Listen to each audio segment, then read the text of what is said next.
Following through on this series on witches and giants, we're going to have a look at some Cailleach materials. Cairns, which is of course on the Llyn Peninsula. It's an Iron Age hill fort that contains many of these hut circles. Amazing place if you ever get a chance to visit it.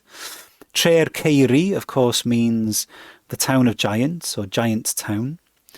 And last time we looked at a brief folk story that's recorded by Morus-Baird that I've translated for you here, that goes like this. In the old times, long, long ago, it so happened that some of the people of the parish of Cailleach, which is just below Cairns, offended one of the giantesses of Cairns, the giant's town, and in revenge she collected an apronful of stones that she intended to heat in the sulphurous fire of the phantoms, the Cailleach, who lived at that time on the ridge of the mountain, and then throw the stones white hot into the fields that were ready for reaping. But as she was taking the stones to Moel Carnorach, which is a hill, Witch Cairn Hill, a dignified knight came to meet her, and she dropped the stones to the ground, and they are still there and are called to this day Barclotia de Gaures, the giantess's apronful. This being one of 4, possibly 5 giantesses' apronfuls in this area. I did mention in the last session that this is the type of story I would use alongside other bits of evidence to build a theory around this idea that these giantesses, these giant witches, are in many ways the remnants of a much older mythology, that they are fossilized goddesses, or at least spirits of place, that people would have had a very different relationship to than the one we find in this folktale. Instead of this being a folk character, this giant witch would have been possibly a figure of veneration, a figure of devotion, a figure who was the personality, who was the living embodiment of this place. And we can fill this theory out by making a comparison with Irish and Scottish Highland tradition. The Cailleach, as many of you will know, is probably one of the more popular figures in Irish pagan mythology today. Many, many books have been written about the Cailleach over the years. One of the more recent source texts is, of course, the book of the Cailleach by Geróid ó Cailleach, professor of folklore and ethnic studies, I think, in Cork University. Fascinating book, amazing source book on Irish materials relating to the Cailleach. One of the stories that Ó Cailleach records in the book is very similar to the story we just looked at. It goes something like this. This is Cailleach Vera's shower of stones. Cailleach Vera, of course, is one version of the Cailleach who is very popular in the southwest of Ireland, but this story is actually from, I think it's from around Galway, if I'm not mistaken. Could be wrong. There are 2 hillocks up in Poll, a grassy mountain upland at the far end of the parish of Moycoolin. There is a great pile of fairly big rocks on top of one of the 2 hillocks. In olden times, when the Cailleach Vera was at her best, a row broke out between her and another Cailleach. Cailleach, of course, means something like a cowled or hooded woman. Essentially another witch figure or spiritually potent woman, let's say, who could also fire a stone as accurately as any man of that time. Anyway, they gathered up piles of rocks on the tops of the 2 hillocks one evening, and they were all set to pelt them at each other on the following day. They rose at dawn and started to shower the rocks on each other, all unknown to the people of the place, who were asleep for themselves. They were attacking each other, with no idea of which of them would be the victor. Then the Cailleach Vera started to fire her own rocks away beyond the other Cailleach. She, for her part, kept on trying to injure Cailleach Vera and kept striking her with great lumps that wrung sobs from her heart. She was that frenzied that she never noticed that her supply of rocks was almost used up and that her rocks were now nearly all across on the Cailleach Vera's hillock.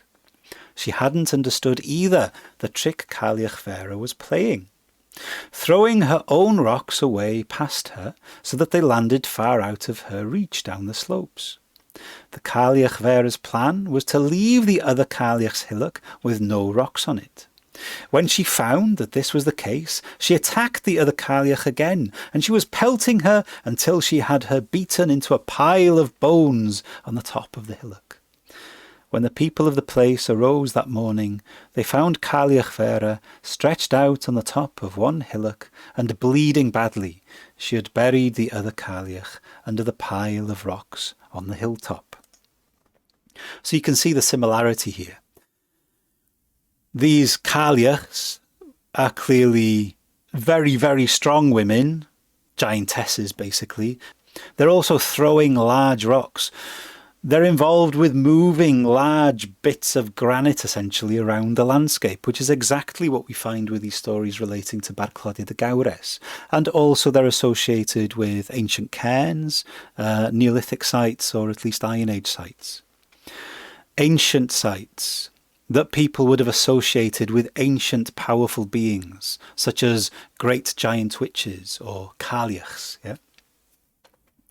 So I'm hoping you can see the similarity there. Now, I want to skip across the sea to the Scottish Highlands now to illustrate another aspect of the Cailleach figure. And I think we can safely say that this aspect that we're going to explore from the folklore of the Scottish Highlands is almost certainly also true about the Irish tradition. This is taken from Anne Ross's classic Folklore of the Scottish Highlands. This is a piece of Scottish Highland folklore that Anne Ross collected herself. So from the horse's mouth, if you like. Cailleach is situated in the remote Upper Glen. This consists of a miniature dry stone shrine, thatched with rushes, in which are housed 3 large water-worn stones, which have been shaped into crudely anthropomorphic form. The largest of these is known as the Cailleach, the hag, the old woman or goddess. The second largest is traditionally known as the Bodach, or the Bodach, old man, husband.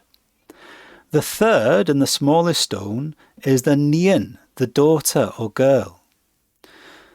The cult legend must have originally been more detailed than the one which was communicated to me by the shepherd, Bob Bissett. Now, just to be clear here, I'm not a fluent Scots Gaelic speaker, so I'm probably not getting those names quite right. So don't take my pronunciations as a guide here. So this is Anne Ross, who has been in communication with the shepherd, Bob Bissett, who is still the caretaker, or essentially the priest who looks after this shrine, where we have these 3 stones shaped into these anthropomorphic forms. The shepherd, Bob Bissett, who was by tradition the guardian of the shrine and the stones, and had full responsibility for carrying out the ritual associated with them. The goddess of Glen Lyon, which is where this shrine is located in the Highlands, however, does not seem to have been regarded as anything other than benign. So whereas the Cailleach in lots of stories can be closely associated with death and with winter and with malign influences sometimes as well, here is only benign. Briefly, the fragments of her cult legend which have survived orally tell of an event which happened many years ago, when, in a fierce snowstorm, an unnaturally large man and woman, a giant and giantess, were seen coming down the mountainside of the Upper Glen. They asked the people who were still settled there for hospitality and shelter. These were willingly given to them. This pleased the supernatural pair of giants well, and they took up residence in the glen when the inhabitants had built a thatched house large enough to accommodate them. This has resonances of the second branch of the Mabinogi, of course. Bendigeidfran, always desiring a house that he fits in. The woman was pregnant and in due course gave birth to a daughter. The weather was always favourable when they dwelt there. The stock flourished and the crops were always of the best. So clearly the Cailleach and her husband and daughter are spirits of place who bring abundance to the land. Then one day the time came when they decided they must go. Before doing so, they promised that as long as they were remembered and their house kept in order, as long as they were honoured, essentially, at this shrine, and everything done as they themselves had done it, that the ritual, the repeated action is performed, they would bring it about that winters would be mild and summers warm, and peace and prosperity would always be with the people who had been so generous to them. In memory of this event of long ago, a small shrine in the form of the house was constructed, and every May Day the 3 stones representing the 3 deities would be taken out of the house and placed facing down the glen. There they remained until the house was rethatched and made warm and comfortable for the winter, and they were returned to the miniature house on the eve of 1st of November, Cailleach, Samhain, Halloween. When the upper glen was flooded and the people moved away, it became the shepherd's duty to continue this ritual, and this was faithfully carried out. So we have an actual survival here, as witnessed by Anne Ross. She, of course, lived in the Highlands for a long time before turning up in Wales, was very familiar, had learnt Scots Gaelic, etc., very much part of the culture. So there we have 2 stories, one from Ireland, where the Cailleach is essentially a giantess who is associated with cairns and moving large stones around the landscape, and then another story from the Scottish Highland where she is also a goddess. A goddess in the more pagan sense now, or in the more folk sense of not necessarily a goddess who's in a distant heaven, who is separate, but a goddess who is a goddess of an actual place, who is present, who is shown devotion in the place, and that devotion has a direct effect on the conscious life of the land. So far closer to animism than the classical notions of deity. So there we have what I would say are 2 very interesting figures that are almost identical to this great giant witch that we find in the story about Cailleach. She is also throwing stones, and she is also a figure who has an influence on the crops, on the abundance of the land. I think that we would still need to do a bit of work to fill this theory out, but you can see here the beginnings of a theory whereby we can make these connections between these different Celtic traditions, between Gaelic-speaking traditions of Scotland and Ireland and Welsh-speaking traditions of North Wales, and see that they have these very similar figures, these giant witches, these giant magical women who are responsible for Neolithic movements of stone and also for the wild abundance of the land. Of course, as always, that similarity between these different traditions points to the antiquity of these figures. There's 2 options here, as always. Either one tradition has influenced another, and of course, we must bear in mind that the Llŷn Peninsula, where Cailleach is, where the Welsh folk story is, was once Irish territory. So Llŷn in Llŷn Peninsula is the same as Lane in Leinster. So there was an Irish nobility there at least. So maybe that's how the figure turns up in Welsh folklore. Or this isn't just the remnant of Irish tradition in Wales, because of course there's giantesses all over the place. Giantesses in Wales and giantesses in Ireland and Scotland are derived from a common ancestor, that being the Indo-European tradition of around 4,000 years ago in Europe. The Indo-Europeans turn up, they evolve into P-Celtic speaking nations, the Brythonic nations, and Q-Celtic speaking nations, the Gaelic speaking nations, Ireland, Scotland and the Isle of Man. So those are the options we have. Could be any of those. There might be a bit of both going on here with the Welsh story. There probably were very similar figures in Brythonic mythology of 2,000 years ago, and these female giantess figures survive into the later Welsh folklore.